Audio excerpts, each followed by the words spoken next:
Hi, welcome to Chapter 1, The Nature of Morality. Now, if you wish, you can follow along using the chapter PowerPoints, or you can have your book open to Chapter 1. You can listen to the chapter audio on mythinkinglab.com if you purchased My Thinking Lab along with your textbook. But at any rate, um, this is going to be the first time I've tried this, so please just bear with me. Now, Chapter 1, The Nature of Morality. The objectives of this first chapter are to introduce the core terms and ideas of morality, to distinguish morality from other closely related areas, and then move towards a basic understanding, a basic working definition of morality. Now, most of you haven't had much exposure to these concepts, especially when you are using these words, these terms that you've probably heard before, but when they're defined as philosophical terms. Um, at any rate,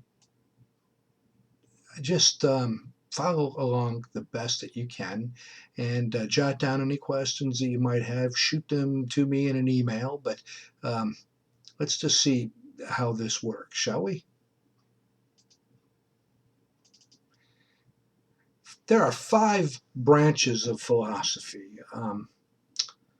Philosophy is a compound Greek word. It's Phila and Sophia. It means love of wisdom. English is a different sort of language. For instance, we can say that we love hot dogs or that we love our wife, and we don't mean the same thing, but Greek is very specific. There are different words for love. Phila is one of those words. So philosophy, Phila Sophia, the love of wisdom. Philosophers try to be a friend of wisdom by asking questions and studying the whys and the wherefores, why something is the way that it is. Ethics seeks wisdom by asking about right and wrong, good or bad. My own personal definition of ethics is that it is the practical application of your own personal philosophy. Each of you has your own personal philosophy. You might not identify it as such, but you already do things the way that you do for a reason. But at any rate, there are 5 branches. There is epistemology, which is the study of knowledge, metaphysics, which is the study of reality, ethics, which is a study of morality, aesthetics, study of values and art or beauty, and logic, study of argument and reasoning. Those are the 5 branches. Um, this course is ethics, and that is what we will primarily focus on. But all of these overlap at one point or another. We'll be discussing each and every one of these areas. Ethics and morality. Ethics comes from the Greek ethos, meaning character. It pertains to the individual character of a person or persons. Morality comes from the Latin moralis, which means customs or manners. It pertains to the relationship between human beings. Um, Commonly, we speak of people as being ethical or moral, and we usually do this meaning good or right, and unethical and immoral to mean wrong or bad. Philosophical ethics is the study of what makes something moral or unethical, good or right, and unethical or immoral, bad or wrong. That's what we're going to be focusing on during the course of our studies. Amoral and non-moral. Amoral, having no moral sense or being indifferent to right or wrong. Is it possible to be amoral? That is, to be indifferent to right or wrong? Now, this term can be applied to very few people. We would call these people sociopaths. The complete absence of a sense of right and wrong may be caused by physical trauma to the brain. We really don't understand the science behind sociopaths. Some criminal types are amoral despite being exposed to morality. Philosophers have considered what makes something morally good, bad, right, or wrong in relation to a range of characteristics. For example, does moral goodness involve some relation to happiness or pleasure? Does the good involve excellence of some sort, or harmony or creativity?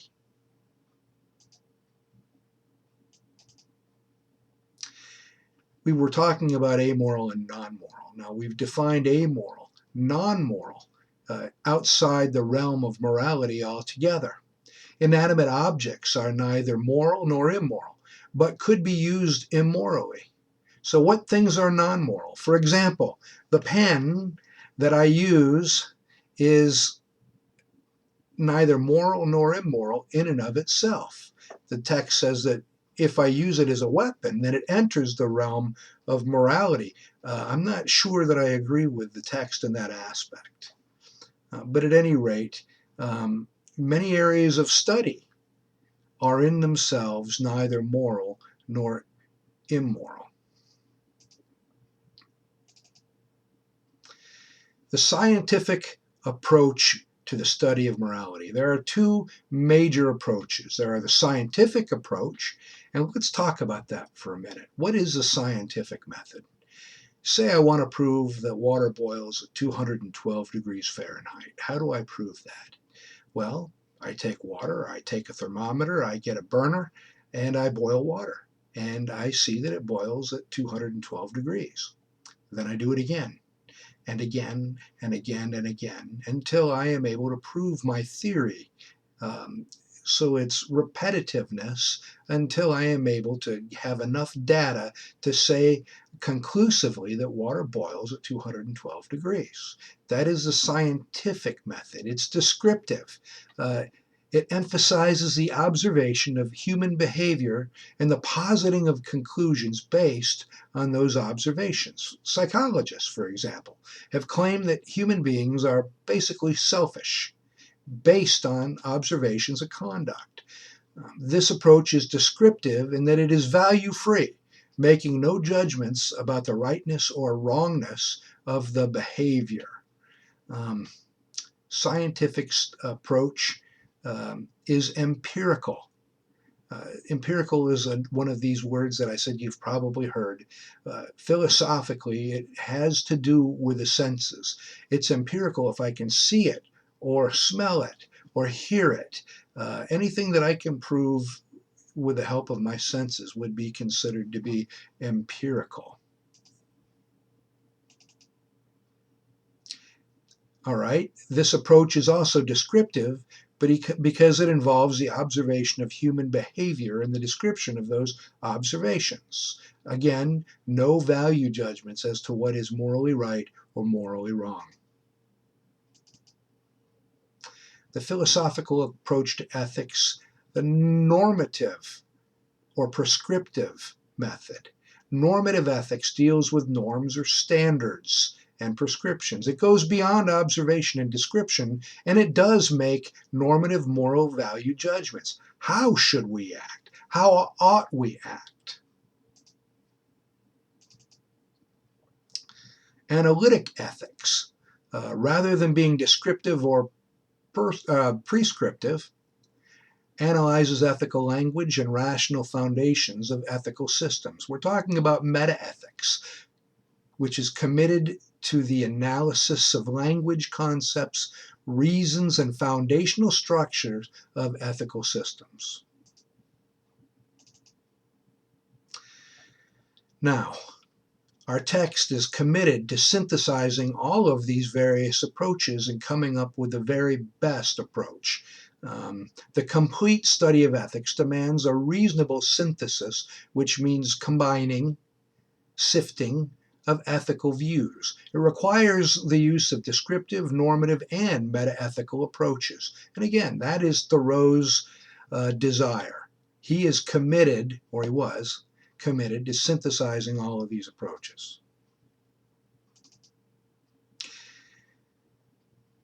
Doing so requires that one examine the language, examines logically and foundationally. morality and its applications. Now, there is a difference between ethics and aesthetics. The terms good, bad, right, or wrong can be used in a non-moral sense, usually in reference to function. And then manners or etiquette differ from morality, even though they are related. Well, let's talk about that. What is morality? In order to further define morality, we need to say how it is similar to and different from other areas and non-moral uses of some of these key terms. For instance, uh, non-moral use of good or bad. Man, that was good pizza. This usually refers to function. Aristotle argued that morality is tied to function. In other words, this pen, excuse me, I can't get used to the camera. This pen is a good pen when it functions well, and it's a bad pen when it doesn't function well. Aesthetics. Ethics, like aesthetics, is part of philosophy concerned with values. Both are. But it differs in that it is concerned with beauty rather than moral value. Art is going to be what you like is different for each and every person. Does that make it good or bad? Is there such a thing as bad art? Personally, I think that there probably is, but who can agree on music? For instance, if there's not a banjo in it, I don't like it. But you may hate banjo music. The Far Side cartoons used to have a cartoon of a guy being ushered into his personal hell by the devil, and he turns out he's a conductor, a maestro, and when he's led into his room, it's full of banjo players, and he just looks terrified. But what is beauty? Beauty is going to be different for each and every person. I used to work for a physician who argued that only classical music had any real value. And I'd ask him, well, what makes it valuable? Just because you think it's valuable? But he couldn't come up with an answer for that. But aesthetics is difficult. They overlap, but ethics is different from aesthetics in that one is looking for moral value and one is just looking for the value of beauty. Yeah, I'm shooting between notes, and that's why I'm pausing between each slide. Um, but at any rate, I hope it's working for you. The four aspects of the application of morality. Religious morality, for instance, is concerned with human beings and their relationship to a supernatural being. Morality and nature are concerned with human beings in relationship to nature. Individual morality is concerned with human beings in relationship to themselves. Social morality is concerned with human beings in relationship to other human beings. According to Thoreau, this is the most important category. I would say it's difficult to make this an absolute statement. Most moral systems involve all four of these areas. Usually one's primary, but not always. Now, this lecture is probably going to be under an hour. Normally, if this was in the classroom, you would be asking me questions, I would be answering questions, and it could take as much as 3 hours. And so I hope I'm not going too quickly for you.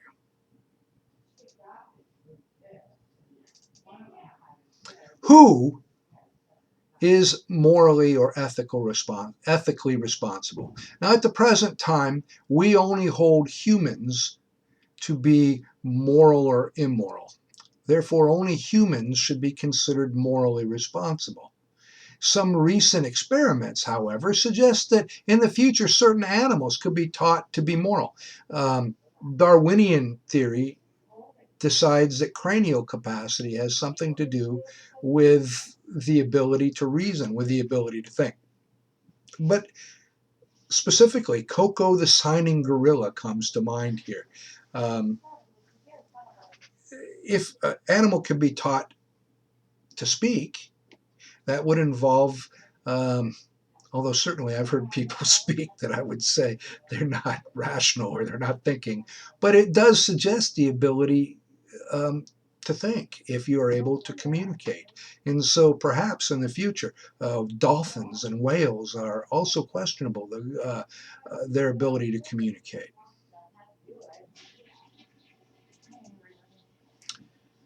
objective views of morality. Now, when we say something's objective, it's outside of feelings or opinions. And usually it balances with subjective, which relies on feelings or opinions. So where does morality come from? Morality can be considered as having an objective or a subjective origin. An objective view shows or reveals three distinct possibilities. One, values are derived from a supernatural being or beings. Two, values are part of the fabric of nature. Or three, values are part of the furniture of the world, independent of human beings. These possibilities are expressed in supernatural theory, natural law theory, and objective theory or objectivism.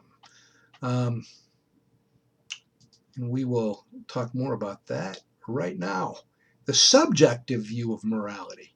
In opposition to the objective views, some believe that morality and values reside strictly within human beings, and there are no values or morality outside of them.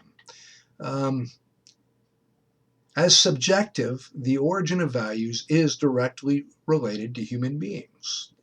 Without them, subjective theorists argue, there would be or could not be any value. Well, what do you think of that? Do you think that value is dependent on someone, specifically a human, valuing it? There are some criticisms to this view. It's difficult to prove conclusively the existence of supernatural being or beings, or to prove that values exist outside the natural world.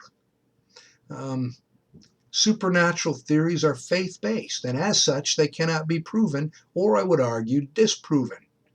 Natural laws are descriptive, and as such are separate from moral laws.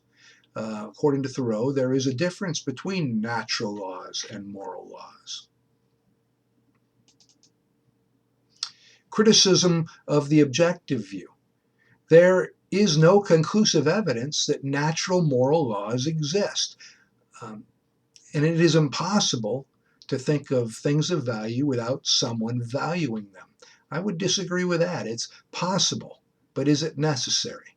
I once read about a scholar who claimed that the Iliad and the Odyssey were not written by the poet Homer. Well, they were written by a poet, Homer, but not the poet that we know of. It was a different Greek poet by the same name who also happened to be blind. Does it matter? Does it matter? The circumstances are virtually identical. Can something have value if there is no one there to value it? That is the question. Criticisms continued of the subjective view.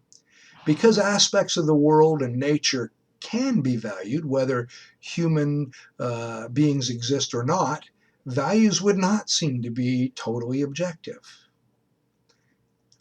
totally subjective. It is true that there are many things in the world, such as art, science, politics, and music, that are valued only by human beings, but there are many others that are valuable whether human beings are around or not. And there are other things on this earth besides human beings. If we weren't here, the sunlight is still going to cause the plants to grow. Chlorophyll will still cause the chemical reaction. Oxygen will be generated. Carbon dioxide will be used, and so forth. Values perhaps are best viewed as both subjective and objective and emerging out of a context. So the synthesized view. Values are both. Thus, values are determined by three variables. The first variable is the thing of value, or the thing valued. The second is a conscious being who values, or the valuer, you or I, or say a dog. I don't know. The third is the context or situation in which the valuing takes place.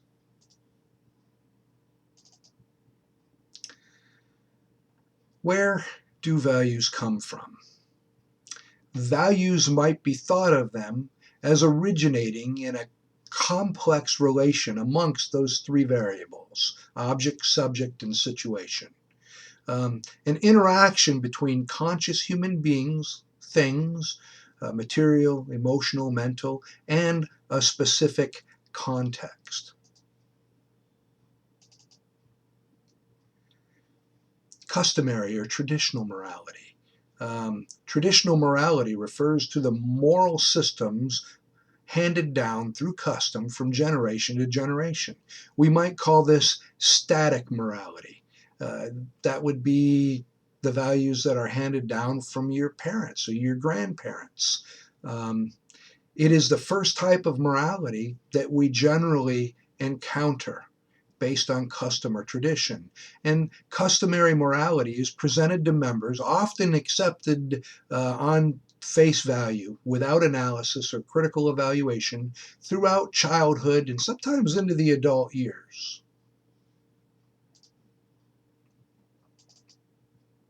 Reflective morality is a careful examination and critical evaluation of all moral issues, whether or not they're based on religion, custom, or tradition. All customs, traditions, system of ethics, rules, and ethical theories need to be carefully analyzed and critically evaluated before we continue to accept or live by them. So, reflective morality requires that these static ideas are carefully examined and tested.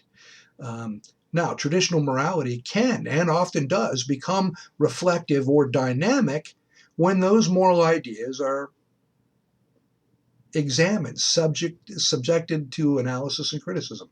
When I was young, my father taught me to value a certain type of politics, and I loved my father. I wanted to be just like him, and so I aped his political views. As I got older, I began to examine those views. See, that's what this class is all about. We are not here to change your opinions or to try to force you to value something other than you already value. But it's not enough to know what you believe. You need to know why you believe it. And as I examined my father's political ideas, I found that I agreed with him, but not because of who he was, but because of who I am. When I subjected his ideas to critical analysis, I came up with the same conclusions. I might have gotten there in a different fashion, but I did get there. That can happen when you take those traditional and you evaluate them, you reflect on them. Morality is not necessarily based on law. It's hard for us to accept this, but it's true. The law provides a public statement to guide humans in their behavior and to protect them from doing harm to persons or property. Morality overlaps with law and with religion, but shouldn't be confused with them. Law might be thought of as a public codification of morality for a specific culture, because laws are different from culture to culture, but they usually express that reflective and even that static morality. Some laws have more or less moral impact than others, but the relationship between law and morality is not reciprocal. What is moral is not necessarily legal, and what is legal is not necessarily moral. Sometimes laws within a system, or maybe even the system itself, can be deemed to be immoral. Let's look at South Africa's apartheid laws. It was a law, but we know that it was immoral. Law is not a necessary attribute of morality, but morality may well be thought of as being necessary for law. An interesting concept. Morality and religion. Throughout history, religion served as a powerful institution for getting people to behave morally. And so we ask ourselves, is morality dependent upon religion? Can you be moral and non religious? According to Thoreau, The textbook says, yes, you can.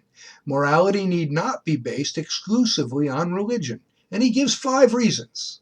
The first is supernatural existence cannot be proven. Not everybody holds to the divine command theory. And yet, we see that non-religious people can and are often moral. Religious foundation for ethics is difficult to establish. And then we have the problem, which religion would be best ethically? And then how can it be shown to be best? So therefore, there is no necessary connection between religion and ethics. Now we're going to talk a little bit about Dr. Lawrence Kohlberg and his method and his theory of moral development. Kohlberg's cognitive theory of moral development sets up 3 distinct levels of moral thinking. Each level is arranged in 2 stages, which are structured whole or organized systems of thought that give rational consistency to moral judgment. Not everybody has agreed with Kohlberg's theories. Dr. Carol Gilligan responded, and I'm surprised that we don't spend more time looking at her ideas in the text, but they weren't popular. But let's look at Kohlberg a little more closely. Trying to make this as short of a lecture as I can and still cover everything that the chapter covers briefly. Kohlberg's theory of moral development, first of all, the conventional level, the interpersonal concordance, the law and order orientation. And then the post-conventional level, the social contract orientation, the universal ethical principle orientation. At the pre-conventional level, we look at terms like good, bad, right, wrong, and we interpret them in terms of either physical or hedonistic consequences of action. Now, stage 1, moral decisions are made in response to authority.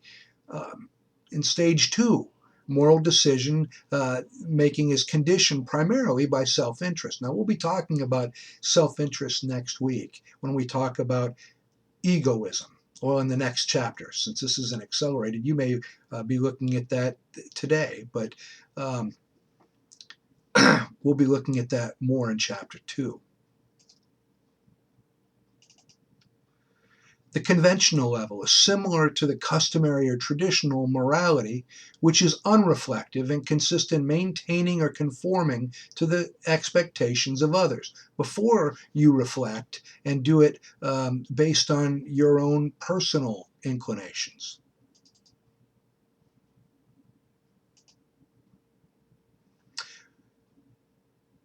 Well, I just inadvertently closed my notes, so give me just a second to open them back up and we'll see what we can do. Well, at any rate, we are almost at the end of our lecture. The conclusion is that it is possible to synthesize all of these different aspects and to come up with a simple way that to develop your actions, to develop your own philosophy. And I guess this is where we'll end. I will pick this up in the next lecture. Again, if you have questions, let me know. Email me or give me a call. Thanks and have a great day.